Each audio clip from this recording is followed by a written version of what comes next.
Hi all, അസ്സലാമലൈക്കും. Welcome back to Silna's kitchen. ഇന്നത്തെ recipe നല്ലൊരു വെറൈറ്റി ടേസ്റ്റി ആയിട്ടുള്ള അടിപൊളി ഈവനിങ് സ്നാക്സിന്റെ റെസിപ്പിയാണ്. റവ വെച്ചിട്ടാണ് ഇത് തയ്യാറാക്കി എടുത്തിട്ടുള്ളത്. നല്ല സിമ്പിൾ ആയിട്ട് തയ്യാറാക്കി എടുക്കാനും പറ്റും. എത്ര കഴിച്ചാലും മടുക്കയില്ല. കുട്ടികൾ പെട്ടെന്ന് ഒരു സ്വീറ്റ് വേണമെന്നൊക്കെ പറയുന്ന സമയത്ത് നമുക്ക് പെട്ടെന്ന് തയ്യാറാക്കി കൊടുക്കാൻ പറ്റുന്ന നല്ലൊരു അടിപൊളി ഐറ്റമാണ്. അപ്പോൾ ഇതെങ്ങനെയാണ് തയ്യാറാക്കുന്നതെന്ന് അറിയാനായിട്ട് വീഡിയോ സ്കിപ്പ് ചെയ്യാതെ മുഴുവനായിട്ടൊന്ന് കണ്ടു നോക്കണേ. റെസിപ്പിയിലോട്ട് കടക്കുന്നതിന് മുമ്പായി സിൽനാസ് കിച്ചൺ ചാനൽ ആദ്യമായിട്ട് കാണുന്നവരാണെങ്കിൽ പ്ലീസ് ഒന്ന് സബ്സ്ക്രൈബ് ചെയ്തേക്കണേ. ഒപ്പം തന്നെ ഈ വീഡിയോസ് നിങ്ങൾക്ക് ഇഷ്ടപ്പെടുകയാണെങ്കിൽ ഒരു ലൈക്ക് ചെയ്ത് ഷെയർ ചെയ്ത് സപ്പോർട്ട് ചെയ്യാനും മറക്കരുത്. ഇനി നമുക്ക് ഇതെങ്ങനെയാണ് തയ്യാറാക്കുന്നതെന്ന് നോക്കാം. അപ്പോൾ ഇതിനു വേണ്ടി ആദ്യം തന്നെ സ്റ്റവിലേക്ക് ഒരു കടായി വെച്ച് കൊടുത്തു. ഫ്ലെയിം ഓൺ ആക്കി കൊടുത്തിട്ടുണ്ട്. ഇതിലേക്ക് 250 ml കപ്പിന്റെ അളവിൽ 1 കപ്പ് പാലാണ് ഒഴിച്ചു കൊടുക്കുന്നത്. പശുവിൻ പാലാണ് ഒഴിച്ചു കൊടുക്കുന്നത്. നല്ല കട്ടിയായിട്ടുള്ള പാലാണ്. ഈ ഒരു പശുവിൻ പാൽ ഒഴിച്ചു കൊടുക്കുന്നതിന് പകരം നല്ല കട്ടിയായിട്ടുള്ള തേങ്ങാപ്പാലെടുത്ത് ഒഴിച്ചു കൊടുക്കാവുന്നതാണ്. തേങ്ങാപ്പാലിൽ ചെയ്തെടുത്താൽ മതി എന്നുള്ളവർക്ക് ഈ ഒരു പാൽ ഒഴിച്ചു കൊടുത്തതിന് ശേഷം അതേ കപ്പ് അളവിൽ തന്നെ 2 കപ്പ് വെള്ളവും കൂടെ ഒഴിച്ചു കൊടുത്തിട്ടുണ്ട്. ഇനി നമ്മുടെ ഈ ഒരു പലഹാരത്തിന് നല്ലൊരു മണത്തിന് വേണ്ടിയിട്ട് ഒരു നുള്ള് ഏലക്കാപ്പൊടി ഇട്ട് കൊടുക്കുന്നുണ്ട്. പൊടിയല്ല, മുഴുവനാണ് ഉള്ളതെന്നുണ്ടെങ്കിൽ അങ്ങനെയും ഇട്ട് കൊടുക്കാം, ഒരു 2-3 എണ്ണം. ഇനി ഇത് നല്ലൊരു സ്വീറ്റിന്റെ പലഹാരം ആയതുകൊണ്ട് തന്നെ ഇതിലേക്ക് അത്യാവശ്യത്തിന് നല്ല മധുരം ഇട്ട് കൊടുക്കുന്നുണ്ട്. ഞാനിവിടെ 1/2 കപ്പ് അളവിൽ 1.5 കപ്പ് പഞ്ചസാരയാണ് ഇട്ട് കൊടുക്കുന്നത്. മധുരം ഓരോരുത്തരുടെ അളവിനനുസരിച്ച് കൂട്ടിയും കുറച്ചൊക്കെ ചേർത്ത് കൊടുക്കാവുന്നതാണ്. ഈ ഒരു പഞ്ചസാര ഇട്ട് കൊടുത്തതിന് ശേഷം ഇതുപോലെ നന്നായിട്ടൊന്ന് ഇളക്കി കൊടുക്കുന്നുണ്ട്. ഇനി ഇതൊന്ന് തിളച്ചു വരട്ടെ. ഈ ഒരു പാല് നന്നായിട്ട് തിളച്ചു വന്നതിന് ശേഷം ഒന്ന് ലോ ഫ്ലെയിമിൽ ഇട്ട് കൊടുക്കണം. എന്നിട്ട് ഇതുപോലെ ഒന്ന് ഇളക്കി കൊടുത്ത് അതിന്റെ പതയൊക്കെ ഒന്ന് താന്നു വരുന്ന സമയത്ത് നമുക്ക് ഇതിലേക്ക് ഇട്ട് കൊടുക്കേണ്ടത് റവയാണ്. റവ ഇട്ട് കൊടുക്കുമ്പോൾ വറുത്ത റവ തന്നെ ഇട്ട് കൊടുക്കണം. എങ്കിലേ നമ്മൾ ഉദ്ദേശിച്ച ആ ഒരു പരുവത്തിലും ടേസ്റ്റിലൊക്കെ കിട്ടുള്ളൂ. ഞാനിവിടെ 250 ml കപ്പിന്റെ അളവിൽ 1.5 കപ്പ് റവയാണ് ഇട്ട് കൊടുക്കുന്നത്. ഇത് ഇട്ട് കൊടുത്തുകൊണ്ടിരിക്കുമ്പോൾ തന്നെ ഇതുപോലെ നന്നായിട്ട് ഇളക്കി കൊടുത്തുകൊണ്ടേയിരിക്കണം. അല്ലാന്നുണ്ടെങ്കിൽ അത് കട്ടയായിട്ട് പോകും. നല്ല ലോ ഫ്ലെയിമിൽ ഇട്ട് കൊടുത്തതിന് ശേഷം വേണം ഇങ്ങനെ ചെയ്യാനായിട്ട്.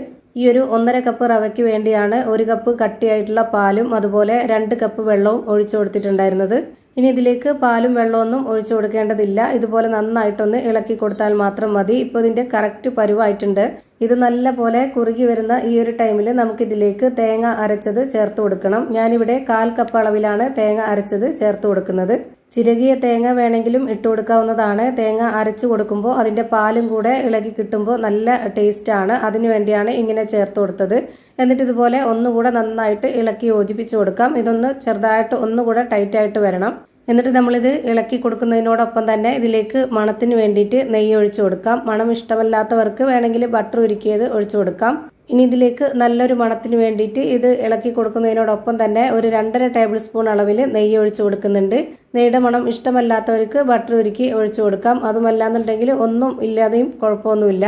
ഇതാ ലാസ്റ്റ് ആയിട്ട് ഒന്നുകൂടി നന്നായിട്ട് ഇളക്കി കൊടുക്കുന്നുണ്ട്. ഇതിപ്പോൾ നന്നായിട്ട് വെന്ത് വന്നിട്ടുണ്ട്. ഇനി ഇതിന്റെ ഫ്ലെയിം ഓഫ് ചെയ്ത് കൊടുക്കാം.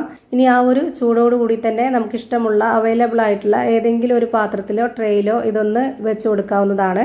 ആ ഒരു ചൂടോടുകൂടി തന്നെ നമ്മൾ ഇതുപോലെ വെച്ച് കൊടുത്തിട്ട് ഷേപ്പ് ചെയ്തെടുക്കണം. എങ്കിലേ നല്ല പെർഫെക്റ്റ് ആയിട്ട് കിട്ടുള്ളൂ. ഈ ഒരു ട്രേയിലേക്ക് ഇട്ട് കൊടുക്കുന്നതിന് മുമ്പായിട്ട് ഇതിലേക്ക് നെയ്യൊന്ന് സ്പ്രെഡ് ചെയ്തിട്ടുണ്ടായിരുന്നു. എന്നാലേ പെട്ടെന്ന് നമുക്ക് ഇളകി കിട്ടുള്ളൂ.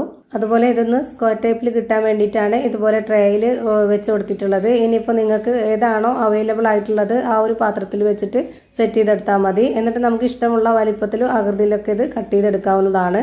ഇനി ഇത് തണുപ്പിച്ചോ ചൂടോടുകൂടിയോ എങ്ങനെ വേണമെങ്കിലും എടുത്ത് കഴിക്കാവുന്നതാണ്. ഞാനിപ്പോൾ ഒരു 20 മിനിറ്റ് നേരം ഇത് തണുപ്പിക്കാതെ തന്നെ വെച്ചിരുന്നിട്ട് ഇതുപോലെ ഒരു ബോർഡിലേക്ക് ഇട്ട് കൊടുത്തിട്ട് ഇതൊന്ന് കട്ട് ചെയ്തെടുക്കുന്നുണ്ട്. ചെറിയ ചെറിയ പീസുകളായിട്ടാണ് കട്ട് ചെയ്തെടുക്കുന്നത്. അപ്പോൾ കാണാൻ നല്ല ഭംഗിയായിരിക്കും. അപ്പോൾ നമ്മുടെ വീട്ടിൽ സ്ഥിരമായിട്ടുള്ള ഒന്നാണ് ഇതിലുള്ള എല്ലാ ചേരുവകളും. അതുകൊണ്ട് തന്നെ നമുക്ക് എപ്പോൾ വേണമെങ്കിലും തയ്യാറാക്കി എടുക്കാൻ പറ്റുന്ന ഒരു അടിപൊളി ഐറ്റമാണ്. നല്ല ടേസ്റ്റാണ്. കുട്ടികളൊക്കെ ചോദിക്കുന്ന സമയത്ത് നമുക്ക് പെട്ടെന്ന് തയ്യാറാക്കി എടുക്കാൻ പറ്റുന്ന ഒരു അടിപൊളി ഐറ്റമാണ്. അപ്പോൾ എന്തായാലും ഒന്ന് ട്രൈ ചെയ്ത് നോക്കാൻ മറക്കരുത്. അപ്പോൾ ഇത്രയേ ഉള്ളൂ ഇന്നത്തെ വീഡിയോ ഇഷ്ടമായാൽ ലൈക്ക് ചെയ്യാനും കമൻറ്റ് ചെയ്യാനും ഷെയർ ചെയ്യാനും മറക്കരുത്. അതുപോലെ ഞാനിടുന്ന പുതിയ വീഡിയോസ് നോട്ടിഫിക്കേഷനായിട്ട് കിട്ടുന്നതിന് വേണ്ടി സബ്സ്ക്രൈബ് ചെയ്ത് ബെല്ലൈക്കൺ അമർത്തി അതിൽ ഓൾ എന്ന ഓപ്ഷൻ എനേബിൾ ചെയ്ത് കൊടുക്കാനും മറക്കരുത്. പുതിയൊരു വീഡിയോയുമായി വീണ്ടും വരും. Thank you for watching.